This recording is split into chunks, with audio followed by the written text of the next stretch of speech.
Awesome communication tips number 1. Hi, my name's Dan Steer. I'm a communication and leadership trainer, conference speaker and ex-learning and development manager. One of the things that I'm particularly passionate about is the presentation of ideas. That is the way that we get a message across to other people. And this short presentation explains one fundamental principle for doing that well. So watch, learn and apply it to your communication to do a good job making your point.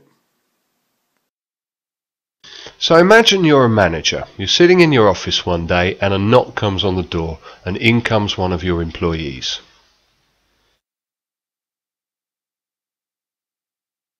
Do you have a minute for me, John? I don't know what I told you about my weekend, but it was really crazy because I only got in from the States on Sunday night quite late, and then when I got to the office, we had that big project, so I've been working really hard, but that's done now, but I didn't finish till really late last night. Anyway, today my kids are sick, and normally it would be my husband who looks after them, but he's been away as well, and he won't be back until at least tomorrow night, maybe the day after, so I called up a babysitter, but she couldn't make it either, and so it goes on. Now, if you were a manager with this employee, you'd probably be wondering what she wants. You'd certainly be thinking that she talks too much, and probably you will have already decided what it is she really means to say. But we must be careful, because making such conclusions, adding things together in our own minds, sometimes we get it wrong. In reality, what she really wants to ask is, wouldn't it be a good idea if we had a creche at the company? Then she could have her kids at work and it would all be alright. Now the thing is, what she's done is an example of what we call deductive communication. That means that she started with all the blah blah blah blah blah and worked towards her conclusion. But while she was doing this, you were probably asking yourself a lot of questions, making up a story for yourself, making assumptions, thinking that you had the conclusions all right for yourself.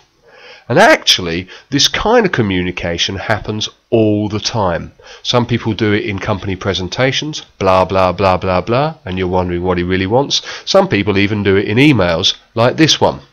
Dear John, following our meeting of last week, I wanted to discuss some issues with you and request some work on your behalf. I was talking with Stephen about the problem you've been having with the program, and he said that happens because when you're inputting too much code, it jumps all the time to the wrong line. If you want to solve it, we're going to need... Blah, blah, blah, blah, blah. Can you please get Stephen to send the latest version of the code?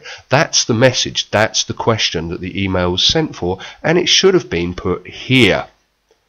Now, why do people do this?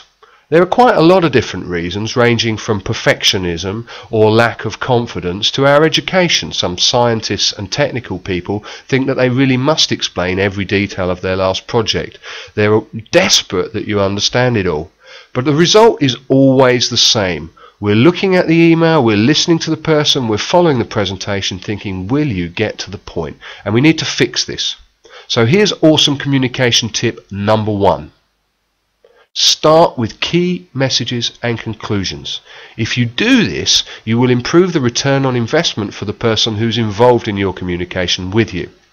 If you want to do this well, what you need to do is answer the 3 audience questions as quickly as possible. That's the 3 questions of your reader, the presentation audience, or the person that you're talking with. What's your point? What do you want from me? And what's in it from me? That's what everybody's asking. If you do want to add the details afterwards, fine, but you must answer those 3 audience questions. So if you want to do a good communication, don't forget it's all about key messages and conclusions at the start. That was awesome communication tip number 1. Thanks for watching.